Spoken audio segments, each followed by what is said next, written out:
சர்க்குருவே சரணம். வாழ்க்கையில் நிம்மதி இல்லாமல் இருக்க ஏன் சாமி, முடிஞ்சா விட்டுக்கோடு, முடியாட்டி விட்டு விலகிடு சாமி. நீ எடுக்கிற முடிவுகளை நிதானத்தோடும் நம்பிக்கையோடும் மற்றவங்களுக்கு தீங்கு செய்யாத மாதிரி எடுக்கணும் சாமி. தேவைகள் எப்போதும் மாறிக்கிட்டே தான் இருக்கும். முதல்ல அந்த எண்ணத்தை சமநிலைப்படுத்து. அப்போ தான் உன்னால் எதிர்பார்க்காத மாதிரி வரும். தாமதங்களையும் தடைகளையும் எதிர்கொள்ள இயலும். கஷ்டம் நஷ்டம் எல்லாமே வாழ்க்கையின் ஒரு பகுதி தான் அப்படிங்கிறத நீ புரிஞ்சுக்கணும்டா சாமி. அது மட்டுமே வாழ்க்கை இல்லடா சாமி. இன்னைக்கு நீ கஷ்டப்பட்டுக்கிட்டு இருக்கனா கண்டிப்பாக நாளைக்கே நீ சந்தோஷப்படுற மாதிரி நாள் வரும். இன்னைக்கு நீ சந்தோஷமா இருக்கனா நாளைக்கு நீ கஷ்டப்படுற மாதிரி நாளும் வரும். எதுவும் நிரந்தரம் இல்லை சாமி. நீ விரும்பும் லட்சியத்தில் வெற்றி கிடைக்கிற வரைக்கும் ஓயக்கூடாது சாமி. நிலைத்து நிற்கணும். அப்போதான் சுடர் விட்டு பிரகாசமாக எரிய முடியும். யார் உன்னை என்ன சொன்னாலும் தவறாக பேசினாலும் அது உன்னை தீண்டவே தீண்டாது. நான் உன் சர்க்குரு அப்பா தீண்டவும் விடமாட்டேன். அதுக்கான பலனை அவங்க சம்பாதிப்பாங்க சாமி. இப்போதைய நிலையை பார்த்து கலங்காத, நம்பிக்கையை இழந்துராத, கொஞ்சம் பொறுமையாக காத்துக்கிட்டு இரு. உனக்கு நல்லதே நடக்கும். முதல்ல வாழ்க்கையை நினச்சி பயப்படுறத நிறுத்து. பயம் புத்திய பலகீனமாக்கும் சாமி. பயம் எதிர்மறை எண்ணங்களை உருவாக்கும். அதனால தான் சொல்கிறேன், நீ எதற்காகவும் பயப்படாத சாமி. உன்னுடைய சர்க்குரு அப்பா நான் உனக்கு துணையாக இருக்கேன். அப்புறம் எதுக்கு நீ பயப்படணும்? நீ பயந்துக்கிட்டே இருந்தா உன் சர்க்குரு அப்பா மேலே உனக்கு நம்பிக்கை இல்லையா?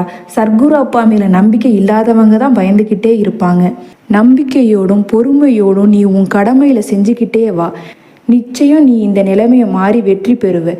உன்னோட வேண்டுதல்கள் பலிக்கும். எல்லா சூழ்நிலையிலும் நான் துணையாக நிற்பேன் சாமி. என்னோட வார்த்தைகள் மீது நம்பிக்கை வச்சு செயல்படு. மீதியை நான் பார்த்துக்கிறேன் சாமி. உன்னோட துயர் துடைக்க நீ இருக்க திசையை நோக்கி ஓடோடி வந்துக்கிட்டு இருக்கேன் சாமி. என் விருப்பம் இல்லாமல் யாருமே என்னை தேடி வரவே முடியாது. நீ இழந்ததை எல்லாம் நான் மீண்டும் கொடுப்பேன். நல்லதே நடக்கும். நீ என்னுடைய பரிபூரண அன்பும் அரணும் ஆசீர்வாதமும் பெற்ற குழந்தை சாமி. நீ எதுக்குமே பயப்படக்கூடாது.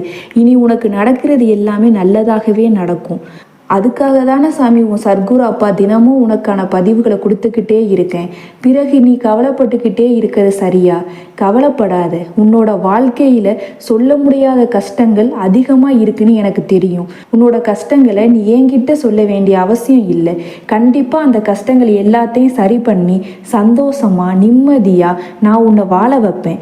என் மேலே உனக்கு நம்பிக்கை இருந்தால் இந்த பதிவை நீ கேட்டுக்கிட்டு இருக்கும்போதே மனசுக்குள்ள நம்பிக்கை தானாக வரும்.